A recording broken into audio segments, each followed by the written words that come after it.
Good evening friends. एग्जामोफोबिया के perfect 7 साप्ताहिक समसामयिकी series में आप सभी लोगों का स्वागत है। इसके तहत हम लोग 1 नवंबर से 7 नवंबर 2020 तक का करेंट अफेयर पर चर्चा करेंगे, जिसके तहत 30+ MCQ भी होंगे और साथ ही में उनका डिस्क्रिप्शन होगा। और इस एक सप्ताह के दौरान जो मुख्य इश्यूज़ रहे उन पे भी चर्चा करेंगे। इसके तहत अमेरिकी राष्ट्रपति चुनाव 2020 हुए, उस पर भी चर्चा करेंगे, उसके भी क्वेश्चंस आएंगे। और साथ ही में ट्रांसजेंडर मुस्लिमों के लिए पहला इस्लामिक स्कूल बना है, उस पर भी चर्चा करेंगे। वायु गुणवत्ता प्रबंधन पर आयोग गठित किया गया है, उस पर भी चर्चा करेंगे। कुपोषित बच्चों की स्वास्थ्य स्थिति में सुधार के बारे में भी चर्चा करेंगे। और फोर्टिफाइड चावल एवं वितरण की पायलट स्कीम जो आई है उस पर भी चर्चा करेंगे। और अंतिम होगा जो वाटर रिस्क फिल्टर रिपोर्ट होगी, उस पर भी चर्चा करेंगे हम लोग। तो let's see question number first. Question number first है, अक्टूबर 2020 में चुनाव आयोग ने किस राजनेता को प्रदान की गई स्टार प्रचारक का दर्जा समाप्त कर दिया है? अक्टूबर 2020 में हो रहे चुनाव में चुनाव आयोग ने किस राजनेता को मिले स्टार प्रचारक के दर्जे को समाप्त कर दिया है? तो इसका सही जवाब है बी ऑप्शन, कमलनाथ, जो मध्य प्रदेश के पूर्व मुख्यमंत्री हैं। और वो जो है चुनाव प्रचार के दौरान डबरा की विधायक इमरती देवी पर जो है गलत बयानबाजी के चलते उनको स्टार प्रचारक की सूची से बर्खास्त कर दिया गया था चुनाव आयोग द्वारा। नेक्स्ट है क्वेश्चन नंबर दूसरा, अक्टूबर 2020 में किस देश ने चिरस्थायी बीमारी की दशा में इच्छा मृत्यु को वैधानिक दर्जा देने के पक्ष में मतदान करवाया है? अक्टूबर 2020 में किस देश ने चिरस्थायी बीमारी की दशा में इच्छा मृत्यु को वैधानिक दर्जा देने के पक्ष में मतदान कराया है? तो उस देश का नाम जो है न्यूजीलैंड है, सी ऑप्शन सही है। न्यूजीलैंड के लोगों ने यूथेनेसिया यानी इच्छा मृत्यु को वैध बनाने के लिए भारी समर्थन दिया है। इस मुद्दे पर 17 अक्टूबर को हुए मतदान के शुरुआती नतीजे आ चुके हैं, जिसके तहत 65% से ज़्यादा लोग इच्छा मृत्यु का अधिकार चाहते हैं। इच्छा मृत्यु पर जनमत संग्रह देश के आम चुनाव के साथ ही करा लिया गया था। इन चुनावों में प्रधानमंत्री जसिंडा आर्डर्न को भारी जीत मिली थी। और लास्ट शुक्रवार को वोटों की गिनती से पता चला कि 65.2% लोग यूथेनेसिया के पक्ष में यानी इच्छा मृत्यु के पक्ष में, जबकि 33.8% लोग इसका विरोध कर रहे हैं।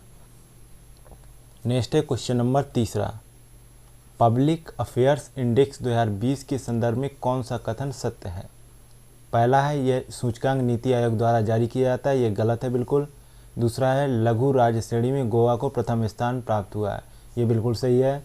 बड़े राज्यों में केरल को प्रथम स्थान प्राप्त हुआ, ये भी सही है। यानी सही जवाब बी ऑप्शन, केवल दूसरा और तीसरा। इसको जो है पब्लिक अफेयर सेंटर द्वारा जारी किया जाता है। पब्लिक अफेयर इंडेक्स 2020 में केरल को बड़े राज्यों की श्रेणी में सर्वश्रेष्ठ शासित राज्य घोषित किया गया है, जबकि उत्तर प्रदेश निचले पायदान पर बड़े राज्यों की सूची। बड़े राज्यों की श्रेणी में उत्तर प्रदेश -1.461 जो है स्कोर किया है, वहीं Orissa -1.201, Bihar -1.158 public affair index 2020 की रैंकिंग में सबसे निचले स्थान पर थे। छोटे राज्यों की श्रेणी में गोवा 1.745 अंकों के साथ पहले स्थान पर है, जबकि मेघालय 0.797 और हिमाचल प्रदेश 0.725 क्रमशः दूसरे और तीसरे स्थान पर हैं। नकारात्मक अंकों के साथ सबसे खराब प्रदर्शन मणिपुर -0.33, दिल्ली -0.289, उत्तराखंड 0.277 कर रहा है स्कोर। नेक्स्ट है क्वेश्चन नंबर 4, किस जगह विश्व का अब तक का सबसे बड़ा तकनीकोन्मुखी बाल पोषण पार्क दर्पण भूल भुलैया का उद्घाटन किया गया है? सबसे बड़ा तकनीकी बाल पोषण पार्क दर्पण भूल भुलैया का उद्घाटन किया गया है। तो इसका उद्घाटन कहाँ हुआ है?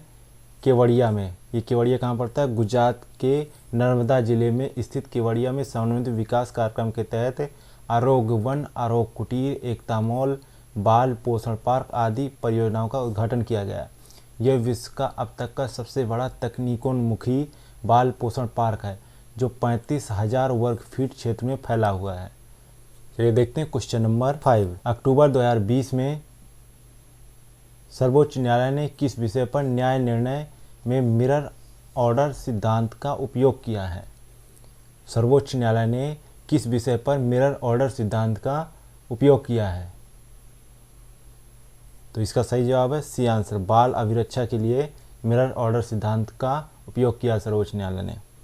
जब एक अदालत किसी बच्चे को किसी विदेशी देश में हस्तांतरित करने की अनुमति देती है तो यह एक शर्त लगा सकती है कि विदेशी अधिकार क्षेत्र में माता पिता को भी वहां सक्षम अदालत से बच्चे के लिए हिरासत का समान आदेश प्राप्त करना चाहिए। इस तरह के आदेश को ही मिरर ऑर्डर कहा जाता है। नेक्स्ट है क्वेश्चन नंबर 6। बैसिया कास्ट गुफा जहां डेनिसोवान मानव की मौजूदगी की पुष्टि की गई है कहाँ स्थित है? डेनिसोवान मानव की पुष्टि की गई है वह कहाँ स्थित है? बैसिया कास्ट गुफा कहाँ स्थित है? 6 का सही जवाब है सी आंसर, ये जो है तिब्बत में स्थित है। नेक्स्ट है क्वेश्चन नंबर 7। धरनी पोर्टल के शुभारंभ के साथ किस राज्य में संपत्तियों का पंजीकरण फिर से शुरू हुआ है? धरनी पोर्टल के माध्यम से किस राज्य में संपत्तियों का पंजीकरण शुरू किया गया है? तो इसका सही जवाब है सी आंसर, तेलंगाना में जो है डिजिटलाइज्ड भूमि रिकॉर्ड और संपत्तियों के पंजीकरण के लिए धरनी पोर्टल लॉन्च किया गया है। नेक्स्ट है क्वेश्चन नंबर 8। टाइफून गोनी की वजह से किस देश में कम से कम 10 लोगों की मृत्यु हो गई? यह है एक प्रकार का तूफान है जो है फिलीपींस में आया था। आंसर बी सही है। नेक्स्ट है question number 9। The Roshni act के बारे में निम्नलिखित में से कौन सा कथन सही है? द रोशनी एक्ट के बारे में निम्नलिखित में से कौन सा कथन सही है? यह जम्मू कश्मीर में लागू एक अधिनियम है। अधिनियम भूमि स्वामित्व से संबंधित है, बिल्कुल सही है। अधिनियम को शून्य घोषित कर दिया गया, ये भी सही है। इसका मतलब डी आंसर सही है, पहला, दूसरा और तीसरा। नेक्स्ट है क्वेश्चन नंबर 10वां। पन्ना बायोस्फीयर रिजर्व के संदर्भ में कौन सा विकल्प सही नहीं है? पन्ना बायोस्फीयर रिजर्व के संदर्भ में कौन सा विकल्प सही नहीं है? यह मध्य प्रदेश में स्थित तीसरा यूनेस्को बायोस्फीयर रिजर्व है, ये बिल्कुल सही है। यह भारत में 12वां यूनेस्को बायोस्फीयर रिजर्व है, ये भी सही है। इसमें पन्ना टाइगर रिजर्व भी सम्मिलित है, ये भी सही है। यह मध्य प्रदेश के पन्ना एवं सागर जिलों में विस्तृत है, ये गलत है, यानी यही सही है। ये जो सागर की जगह छतरपुर है। जो पंचमढ़ी और अमरकंटक के बाद पन्ना मध्य प्रदेश राज्य में तीसरा यूनेस्को बायोस्फीयर रिजर्व बन गया। पहले से कौन है? पंचमढ़ी और अमरकंटक। पन्ना भारत में 12वां यूनेस्को बायोस्फीयर रिजर्व है। इस तरह अब दुनिया भर में 129 देशों में बायोस्फीयर रिजर्व की संख्या 714 हो गई है। पन्ना नेशनल पार्क शुरू में 1981 में स्थापित किया गया था। 1990 के दशक में इसे प्रोजेक्ट टाइगर में शामिल किया गया है। यह मध्य प्रदेश के उत्तर में पन्ना और छतरपुर जिलों में फैला हुआ है, यानी सागर गलत है, तो इसलिए डी ऑप्शन सही है। नेक्स्ट है क्वेश्चन नंबर 11। किस राज्य लोक सेवा आयोग ने राज्य सिविल सेवा परीक्षा के आवेदन पत्र में लिंग श्रेणी में एक विकल्प के रूप में ट्रांसजेंडर की शुरुआत की है? यानी किस राज्य ने अपनी लोक सेवा परीक्षा में आवेदन पत्र में लिंग श्रेणी में एक परिवर्तन किया, जिसके तहत एक नया लिंग जोड़ा गया ट्रांसजेंडर, उस जो है राज्य का नाम बताना है। तो इसका सही जवाब है बी ऑप्शन, असम ने इसकी शुरुआत की है। सिविल सेवा परीक्षा फॉर्म के लिंग श्रेणी में ट्रांसजेंडर विकल्प जोड़ने के लिए कतार समुदाय के बारे में सकारात्मक विकास असम देश का पहला राज्य बन गया है। ऐसा करने वाला असम पहला राज्य बन गया। असम लोक सेवा आयोग APSC द्वारा आयोजित संयुक्त प्रतियोगी प्रारंभिक परीक्षा CCE 2020 के लिए 2 ट्रांसजेंडर व्यक्तियों ने उम्मीदवारों के रूप में आवेदन किया है। यानी ये जो 2020 का फॉर्म भराया गया, इसमें 2 ट्रांसजेंडर व्यक्तियों ने आवेदन किया है। नेक्स्ट है क्वेश्चन नंबर 12। भारत के पहले सौर ऊर्जा चालित लघु रेलवे को किस स्थान पर चालू किया गया है? भारत के पहले सौर चालित लघु रेलवे को किस स्थान पर चालू किया गया है? तो ये जो है केरल के वेली में इसको चालू किया गया है। केरल के मुख्यमंत्री पिनराई विजयन ने वैली टूरिज्म विलेज में सौर ऊर्जा से चलने वाली देश की अपनी तरह की पहली लघु ट्रेन का उद्घाटन किया। यह रेलगाड़ी विशेष रूप से बच्चों के लिए आकर्षण का केंद्र होगी। यह 60 करोड़ रुपए की लागत से चलने वाली परियोजना का एक हिस्सा है। नेक्स्ट है क्वेश्चन नंबर 13। मालाबार युद्धाभ्यास 2020 के संदर्भ में कौन सा कथन सत्य है?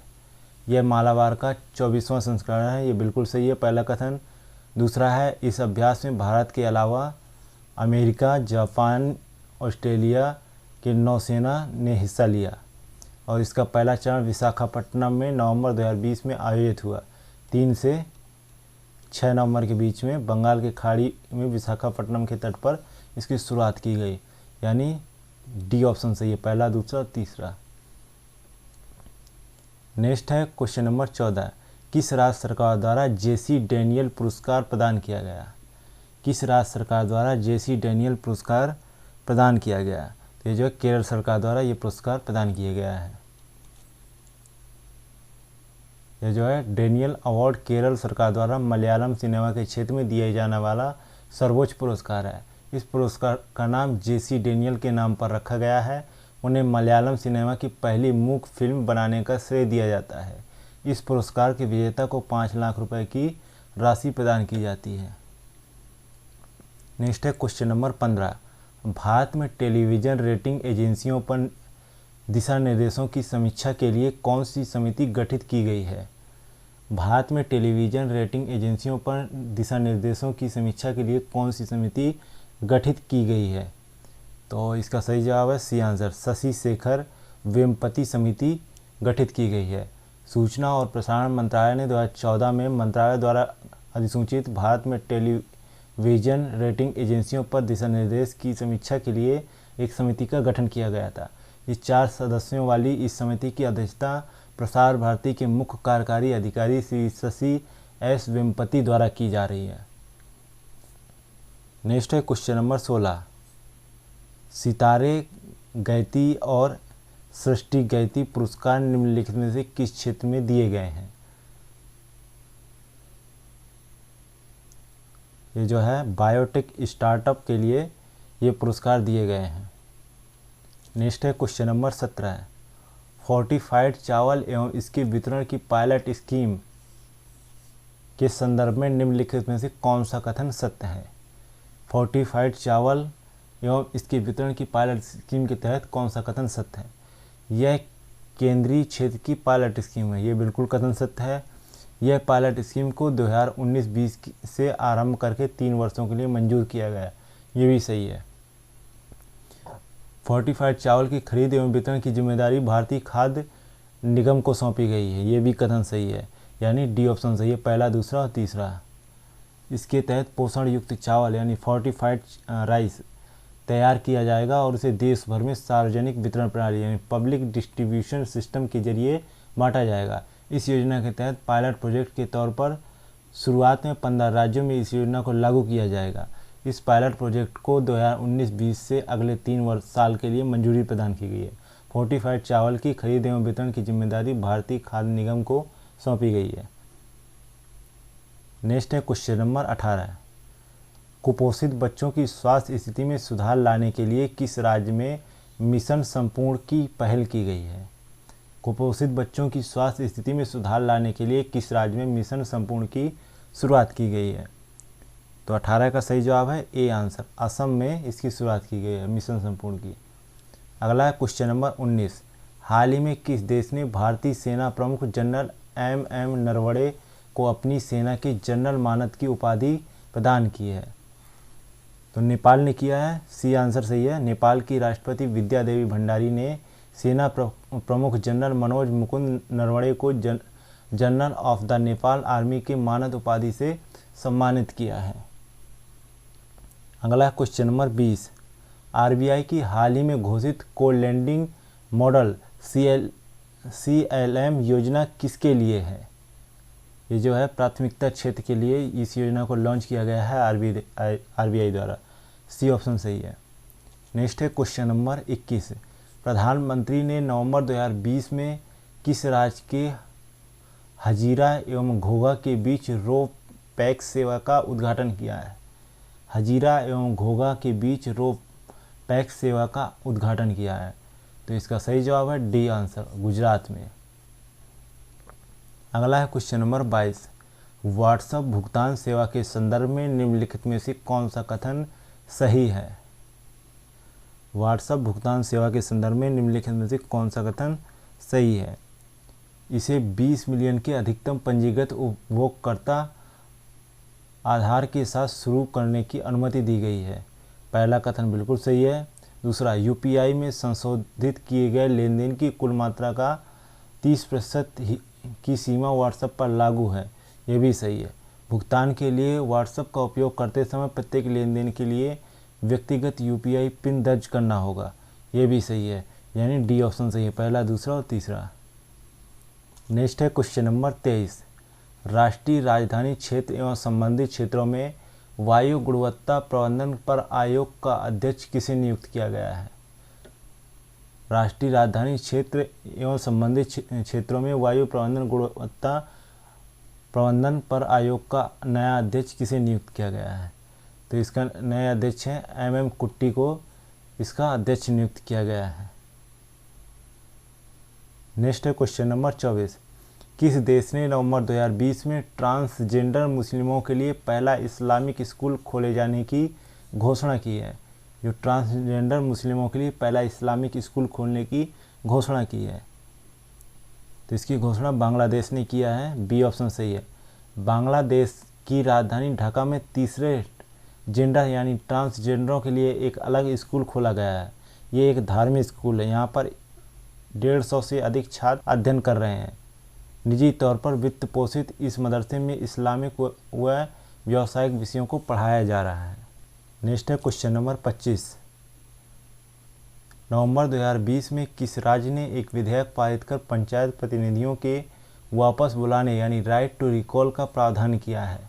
इसका सही जवाब है डी आंसर, हरियाणा ने राइट टू रिकॉल का प्रावधान किया है। राइट टू रिकॉल नामक एक विधेयक हरियाणा सरकार ने विधानसभा में पारित किया है, जिसके तहत पंचायत चुनाव से कोई भी प्रतिनिधि जीत के आता है, यदि वो कुछ वर्षों पश्चात या कुछ समय पश्चात अपने क्षेत्र में अच्छा काम नहीं करता है, तो वहाँ के जो रहने वाले लोग हैं उस पंचायत क्षेत्र के, वो वापस वोटिंग के सिस्टम से ही उसकी जो है प्रधानी खारिज करवा सकते हैं। नेक्स्ट है क्वेश्चन नंबर 26। हाल ही में कौन सा बल्लेबाज T20 क्रिकेट में 1000 छक्के लगाने का विश्व रिकॉर्ड स्थापित कर चुका है? तो इसका सही जवाब है ए ऑप्शन, क्रिस गेल ने 1000 छक्के लगाने का T20 में विश्व रिकॉर्ड स्थापित कर रखा है। नेक्स्ट है क्वेश्चन नंबर 27। केंद्र सरकार ने सैनिक स्कूलों में OBC को निम्न में से कितने प्रतिशत आरक्षण देने की घोषणा की है? केंद्र सरकार ने सैनिक स्कूलों में OBC को कितने प्रतिशत आरक्षण प्रदान करने की घोषणा की है? सही जवाब है सी आंसर, 27% आरक्षण प्रदान किया जाएगा। केंद्र सरकार ने सैनिक स्कूलों में OBC को 27% आरक्षण प्रदान करने की घोषणा की है। ये जो है रक्षा मंत्रालय के तहत कार्य करने वाले सैनिक स्कूल सोसाइटी देश में 33 आवासीय विद्यालयों का प्रबंधन करती है। यह आरक्षण नीति शैक्षणिक सत्र 2021-22 से लागू होगी। सरकार के अनुसार प्रत्येक सूची में 15% सीटें अनुसूचित जाति के लिए आरक्षित होंगी, 7.5% सीटें अनुसूचित जनजाति के लिए और 27% सीटें गैर क्रीमी लेयर OBC के लिए आरक्षित होंगी। नेक्स्ट है क्वेश्चन नंबर 28। निम्न में से किसने अमेरिकी चुनाव के इतिहास में सबसे ज़्यादा वोट हासिल करने का रिकॉर्ड अपने नाम किया है? अभी हाल ही में जो अमेरिकी राष्ट्रपति चुनाव हुए हैं उसमें जो बाइडेन ने सर्वाधिक वोट हासिल करने का रिकॉर्ड स्थापित किया है।